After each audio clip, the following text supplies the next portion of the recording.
Hello everyone, how you going? And welcome back to Graphic Design, the place that just makes you wonder where all the money that goes into designing goes. Because even though designing things often isn't the easiest thing, you'd hope when you actually pay a professional to do it, it actually will turn out well. And so I guess this sub just shows you how poorly it can go when you just don't get the right person, or they just don't think about it, or whatever it may be, you know. So then starting right off with, walked up to this and then had to turn around because of these useless railings. Why would you ever think that that is even needed? I mean, I understand why they need to have railings, but I don't understand why they had to join them, you know. Surely they could have moved this post up to here and this post up to here, or even just not move them at all and just kind of had a little bit of a gap, so at least it's still usable. It honestly just sums up this sub so perfectly, because you just go, what the hell? How did anyone ever allow that through? Let alone the fact when it was actually being installed, people didn't just go, hang on a minute, I feel as though there's just something wrong about this. Let's just take a step back, or even just try and use this thing, you know. I can only imagine that people who were installing it weren't ducking underneath, and so every time they wanted to get from one side to the other, they had to go all the way around, you know. You can't just cut straight through. But hey, don't worry, OP, I'm sure you're not the only person to do this. You know, the amount of people you see just walking along on their phone, just completely oblivious to the entire world. I can only imagine that so many people every day just kind of go, oh, and then get stuck and then have to go all the way around again, which I guess thinking about it is their fault, but at the same time could be so easily avoided if someone actually just thought about what not to do here. I'm just trying to think if there's any other way that this could have been done, you know. I can only imagine they couldn't put it on the diagonal, because then you have to make people not walk kind of perpendicular to the stairs. And then even though I did talk about removing this top section, at the same time I feel as though it would look a bit strange. I don't know how wide this staircase is, but maybe the more normal thing to do would be able to just try to pick this one up and move it into the middle, so then you have a little bit of a gap here, and then this one is separated from that one, and then at least for all those people that are trying to be efficient, need to go in the diagonal direction, it is still kind of open and free for them. So yeah, even though they basically removed 50% of the stairs in this case, at the same time I just don't know what the best thing to do in this situation is. But then again, I'm not a designer, I'm not paid to kind of think of these things. I mean, sure, I can kind of put in what I think would be best, but at the same time, you know, you would certainly hope that when you're paying for something to work, you would certainly get something better than this. This guy in a training video at my job has 2 mustaches. Nice work, my man. That is a serious kind of disguise he's going on. You know, obviously he's got his usual mode going on, but kind of like a Marvel disguise, you know, he's got his hat on and he's just kind of whacked another mustache on, and then hopefully no one is going to recognize him. Or perhaps he's just got some crazy kind of genetics where he's actually able to grow 2 mustaches. Who knows? But either way, it certainly doesn't look very normal, does it? And I really don't understand how something like that would ever happen. You know, obviously it has been drawn on a computer, whether or not they've made the model and then inserted it into the video, or maybe they've just kind of animated the entire sequence. Who knows? But either way, it just doesn't make sense. Surely the person drawing, or like let's say the animator, would notice that they're drawing a mustache over a mustache.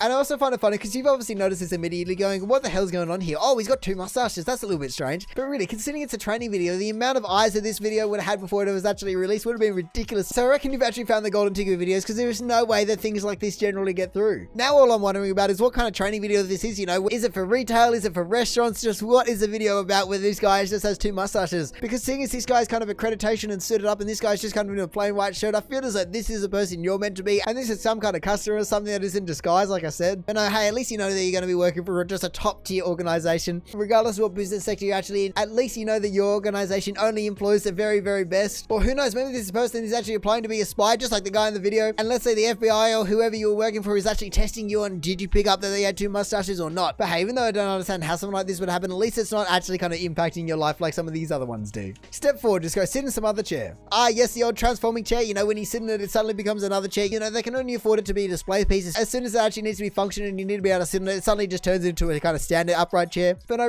feel as though this one is in Graphic Design. It is more so just low effort, and kind of understandably low effort at that. You know, they're not going to be going through and designing an image exactly for every single product that they sell. I mean, I guess in saying that, they obviously have a 3D model of the thing, but maybe it would just be quite difficult in terms of getting the person in there too. Hey, hang on, here we go. It obviously says 90% here, and do not turn the screw completely before step 4, leveling. Wait, hang on. That image is meant to represent leveling? I certainly don't get leveling from that at all. I mean, it makes sense you have to kind of level these legs because maybe they're not going to be perfect. But I feel as though I have to retract the statement saying that that was low effort, because that is just worse than low effort. That is definitely just Graphic Design in terms of they haven't even included an image of what you're meant to be doing. You can see that there is an assembly here. You can see that there's assembly here, tightening here, and then fully done here. I mean, I don't really know how you convey leveling. I mean, actually, thinking about it now, that makes total sense. So you tighten them up so it's enough so it's not just going to fall apart when you actually sit in it, but you sit in it so then it equalizes all the legs, and then you fully tighten them so they don't move when you... Honestly, if you kind of actually read the entire instructions, it does make sense. But at the same time, even though they have mentioned up here, I feel as though some kind of words down here saying sit to level or sit to equalize or whatever it may be would definitely be helpful in this situation, so you're not confusing people and making you think that it's been crappily designed. So yeah, I guess in the end it has come full circle. It's obviously a little bit low effort in terms of they haven't included the exact same chair, and like I said, I feel as though a little bit more wording or even just kind of labeling this image down here would certainly not go astray. But at the same time, with a little bit of thought, you can certainly understand what they're going for. And so I feel as though just because something isn't perfectly designed doesn't mean it is crappy design. Again with the carpeted bathrooms. Yep, here we go. We've got another carpeted bathroom with a carpeted toilet seat. I'm surprised I don't have a carpeted sink up here. I honestly feel as though this is one of the worst ones we've ever seen, because it just looks like you've got mold growing all over your floor. It's just something about the texture with all these cutouts here. Like, what the hell is going on to the fact where you just have all these little little cutouts. I mean, perhaps that is actually just all the water runoff. And then also I've just realized that the carpet around the toilet is actually a little bit more yellowed than the rest of it, which I just want to kind of close my eyes and forget about, because that is just, oh, you don't know, no, I'm not going there. And also, if you're going to go to all that effort, then why are you going to go and put a blue kind of carpet on top of the toilet? It just doesn't make sense. Surely you're going to want it to be matching at least. Looking at it some more, I think the most disturbing part about this entire image is just the fact that someone is just quickly snapped at us and walking through, whether that be they're at a friend's house, or even if they're just looking at a house supply, something just random like that, because I refuse to believe that anyone that would be posting to this sub would actually be having something like this in their own house. And hey, like I said before, it just doesn't make sense how anyone has the inspiration or even thinks that this is a good idea to even carry out. You know, as you can see, I understand carpet in a bedroom, but not in a bathroom, not in a kitchen, like not in functional spaces. It just does not belong. You just need something that isn't going to soak up water or everything else that is going to be in a bathroom. And so surprise, surprise, that is why tiles are used in bathrooms. And really, regardless of how feral it would be in terms of being underfoot and not just being wet and soggy all the time, I just cannot imagine the smell that would just be constantly emitted from that bathroom. So yeah, like I said, I just can't imagine this being OP's bathroom. And in that case, hopefully they just can get as far away from this place as possible, because it just doesn't make sense to do this. Please, people, just stop doing this, or if you ever encounter this, just start ripping it up. Dead end sign at the end of the path. Ah, yes, how lovely and how time efficient that is. You know, he makes you walk all the way down there, and then, oh, well, would you look at that? I guess I have to turn around and walk all the way back. It would literally be the same if they put a no through road sign at the end of the road, you know, and someone turns down the street, you drive all the way along, however the road may be, and then you just hit the dead end and you go, oh, I was actually trying to get through there, and I thought this would be the best way through, but obviously not, you know, thanks for the warning. I mean, don't get me wrong, I understand why they had to put one at the end, but why not put kind of a non-complete sign, or I don't know what to call it, but at least just warn people to the fact that if they walk all the way down there, there is actually nowhere else to go. I mean, unless you want to kind of cut across here to get to that path, I can only imagine is where they're going to be going. Why they haven't completed or even just kind of continued it, you know, you can see all this concrete is not kind of fresh or anything. And so I'm also definitely questioning the design of the footpath. But yeah, like I said, if you're trying to be a little bit efficient, you're like, oh, I take the new path. You can obviously, there's a little bit of a dirt path over there, and that maybe is what this is over here. You know, you're walking along this one, it kind of snakes around, and that's where it continues off to. But really, as you can see in the circuit, there is another person there. Whether or not you want them, who knows? But I guess if you just summed up this entire post in one word, it would just be inconsiderate, wouldn't it? And really, in saying that, I wouldn't expect too much more from council. They are so often pulling signs like this where you just go, really, how did no one think about this? How did this get through? And why the hell am I even paying for these things when no one's even thinking about it in the first place? Light in freezer requires you to open the fridge. Well, I feel as though the title has completely summed it up, and here we go. Let's see. Wait, where is it? There we go. That is turned on. Obviously, they just have no plunge switch for the freezer, and yeah, that is definitely just crap design, isn't it? It often is all these mild inconveniences. You know, it's not like they didn't put a light in and you go, okay, well, I guess they didn't put a light in it. That's a little bit weird. No, they just didn't think or didn't bother to put in a plunge switch for the freezer. And hey, maybe they're thinking that even if it was at nighttime, it would be dark, you would have the light on so you wouldn't need it, but still, there's always these mild inconveniences that once you notice them, you're just going to be going, oh, you know, just why don't they have this light that works? Especially because freezers are so often just completely stacked to the max, you know, and so there was often not much light in there to begin with. I mean, I don't really understand the dog toy in there. And I guess on the flip side of that, if it is just completely full, then it will just block the light completely. But yeah, really, what can I say? I just have to agree with that. That is just crappy design. It is no two ways about it. And also, unless you're going to the store and fully trialing and kind of noticing every little thing about the fridge, I don't feel as though it's something you would actually notice before you actually bought the thing, because you're going to be opening the doors and kind of feeling how they feel and kind of, okay, it's got a decent amount of volume inside, it seems to run cool, all those kind of things that you want a fridge to be doing. But yeah, I feel as though most people wouldn't notice the fact that the freezer does have a light, but it doesn't work unless you open the fridge. Because I don't know about you, but I can only imagine that most people most of the time don't have both doors of the fridge open. So at first you might just be thinking that the freezer doesn't even have a light, which I feel as though is actually kind of a normal thing for a lot of freezers. So yeah, I guess in that case it does come down to crappy design, but also just kind of a lack of effort and thought going into it in the first place. Who thought it was a good idea to put an image of 7 churros for the sign of 3 churros? Ah, there we go. That is the old bait and switch, isn't it? You know, you got the 1 churro, but then you just make it extra enticing. Look, it's only 3 churros. They're all $4, but for 7, like your brain wouldn't even know what to comprehend. Are you getting that many? Are you getting 3 churros? Really, I feel as though it's almost kind of, I don't know what to call it besides subliminal messaging, where it's just kind of making you think that you're going to get all of these. You go, wow, it's a bargain. $4 for all of those. What a steal. But really, you're only getting 3. You know, you're only really saving 50 cents over if you bought 3 times 1. I mean, yeah, I can understand how something like this might happen in terms of people just going, okay, here's multiple churros. But then again, I feel as though it is almost just kind of false advertising in a way, because even though they've stated that you're only getting 3 churros for $4, you kind of are offering a batch of 7 instead. I mean, I'm certainly not saying that it was done on purpose, but at the same time, it just feels dodgy. The whole thing just feels as though you're just trying to rip people off by making them think they're going to get this massive, insane deal with getting 7 for $4, but really they're only getting 3. I mean, I guess, like I said, it's obviously still a discount. You're saving 50 cents, but really, let's be honest, our brains aren't smart enough to not listen to our stomachs when it sees the 7 churros there, and you just kind of completely erase the 3 and just go 7 for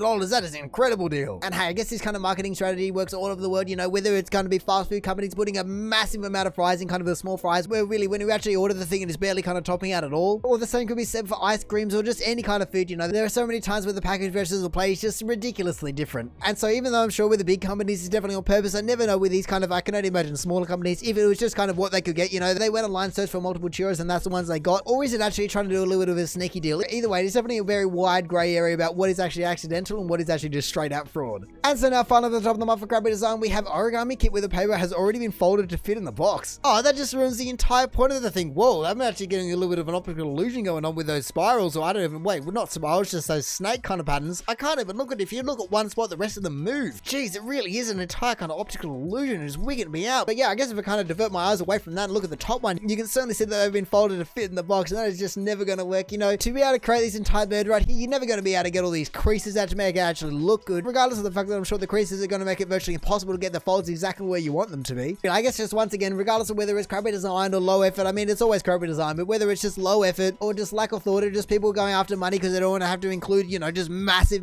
pieces of paper like they have here, because it makes sense if you only think about the money aspect. It's certainly going to cost a hell of a lot more if you're just going to be sending this entire big square of paper here compared to just these little folded squares. I mean, I guess at the same time, you probably should have been expecting something like this, considering, you know, if you can only be making this entire thing, you know how much paper goes into it. And so unless you got some kind of microscopic fingers, or I guess I have actually seen kind of miniature origami before, but that just looks absolutely insane. But if you're just expecting to be buying just a standard run-of-the-mill origami kit, there is no way that you should be expecting kind of standard paper to be fitting in this box. It just, well, it's impossible without it being folded. But it certainly doesn't make up for the fact that these people didn't think that pre-folding origami paper wouldn't be kind of a problem. And hey, like I said, I feel as though all the best Krabby Design posts really are just kind of mild inconveniences in the scheme of things, because even though you won't be able to create the perfect swan with this piece of paper, you could still do it if you really wanted to. I guess it just won't feel the same when you just create this beautiful thing where you just go, oh, it's just been tarnished because someone just didn't think about the design properly. But anyway, that is going to do it for the top of the month for Krabby Design, so thank you for watching. If you did enjoy this video, feel free to do the usual local things down below and let me know if you had a favorite post out of all of these. Other than that, we check out awesome posts all over Reddit, so make sure you check some of the other videos out now, or maybe you just want to consider subscribing so you don't miss another one of these in the future. But all in all, have a good one and see ya.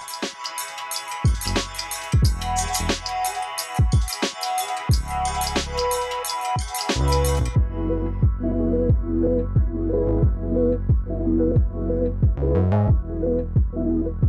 you.